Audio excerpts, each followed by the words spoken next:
Hi fam, I want to come on here and provide a quick update and let you know how the last chemo cycle went, which was chemo cycle 5. No issues with the port, which I'm very grateful for, but the nurse had advised me that maybe I should sleep sitting, semi-up or in a recliner. I did not want to sleep in a recliner, but I did sleep semi-sitting up because I do have an adjustable bed. And so I think I was a little bit tireder after that because, I couldn't sleep great for like 2 days, and I've been feeling a little bit more fatigued, but it went all well. Side effects pretty much the same. Usually by chemo day 7, I feel pretty close to normal, and then it's about time to, I get about a 7-day break, and then it's time to go back. But I had a really nice weekend. We had the community garage sale, which kept me very busy, trying to just, clear things out and get things that no longer, used sold. The actual sale didn't go great for me. I think it did better for my sister. But what I wasn't seeming to sell, I did put on Facebook Marketplace, and I was able to sell and do pretty good with it. So I'm pleased about that. I kind of wanted to get on here and just talk a little bit about how I've been feeling. So mentally, I've been trying to be pretty good. I had talked about the cancer antigen test that he did run last time, which is that cancer marker test, but it's non-specific in the sense that like swelling and some other things can throw it off. Well, that number did go down, so I was pleased about that. I think my first number was 452, but one of the docs in the hospital had said that if you draw it with the Billy being elevated, it's not exactly accurate. But my oncologist never agreed with that or disagreed with that statement. And then I had spoke to the oncology NP, and she said she had never heard of that.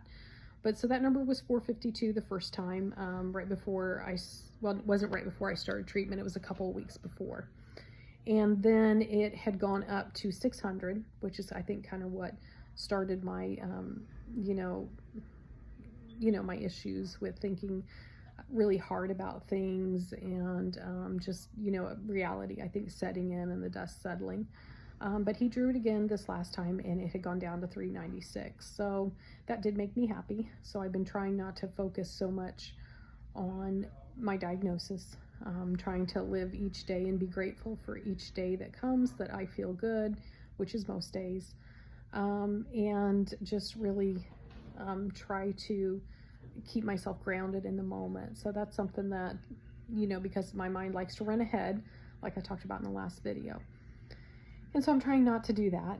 I did kind of tell my sister over the weekend, I was like, you know what, I'm going to make it a day where I don't think about cancer, where I don't think about my diagnosis, I don't think about what I have, and just try to, live like that. And I was able to do that. I think getting ready for the garage sale kept me kind of busy, and then the garage sale itself. So I was able to not think about cancer over the weekend, and it felt really nice. No special tests or anything this time, just chemo cycle 6, and that, so I'm about halfway through on this regimen.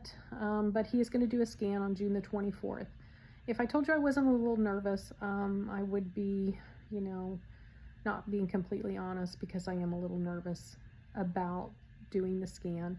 I know it's necessary. I know we need to see if the chemo's working, look at the tumor, see if it hasn't spread and all of that stuff. But it's kind of scary stuff. And I think most people who've gone through this do feel that way, that it is scary. They have scan anxiety.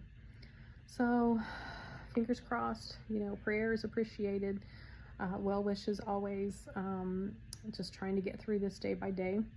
I kind of was thinking about me, in the sense that I know how we watch books, and we've read books, and we've watched movies, and even the parable in the Bible kind of makes me think about that when they talk about the prodigal son, and who do you see yourself in the story, and things like that. I think I've heard that sermon a couple of times, or homily. I've heard that a couple of times, like, who do you see yourself in the story?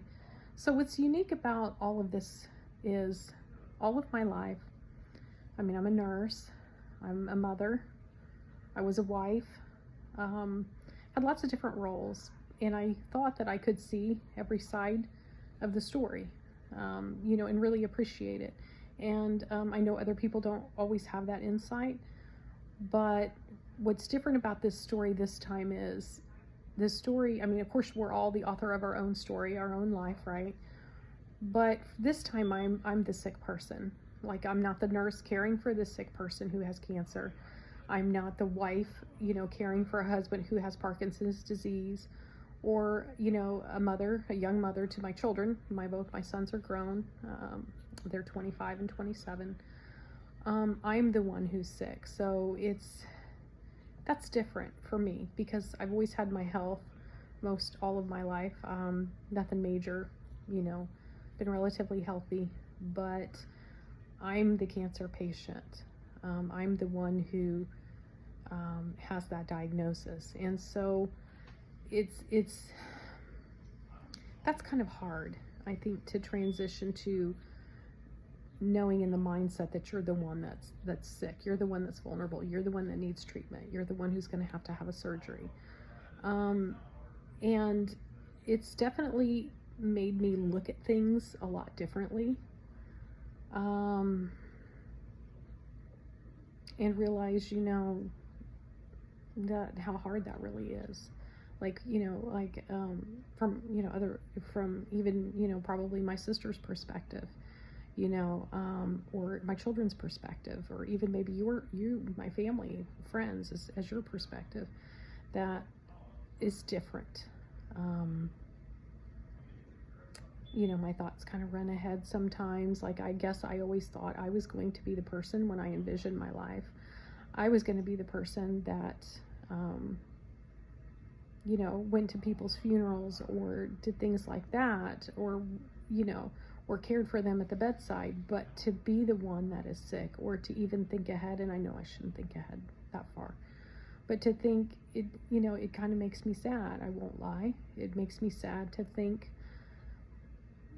of my own mortality kind of just staring at me straight in the face, and the possibility that, other people, I guess if you think about it, like if you think about passing and how you might pass, I just didn't think I would be. I think what I'm trying to say in a roundabout way, and I couldn't really kind of, hopefully you're following me and I'm not getting too off the beaten path, is I never thought I would be diagnosed with cancer at, I was 52, almost 53 years old. I'm 53 now, and I never envisioned myself as having cancer in my 50s.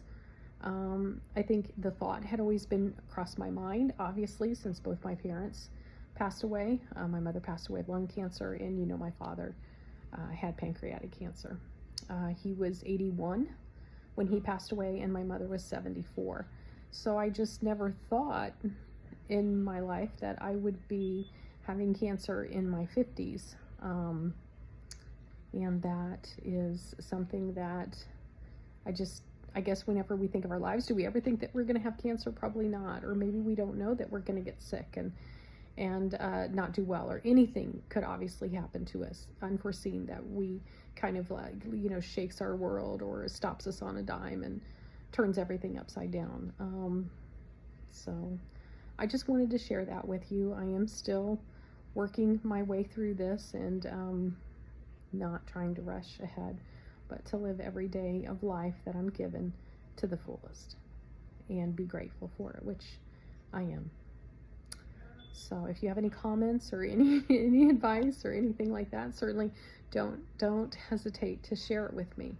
I'd love to hear your perspective. Thank you, fam. I love you. I'll see you soon. Bye for now.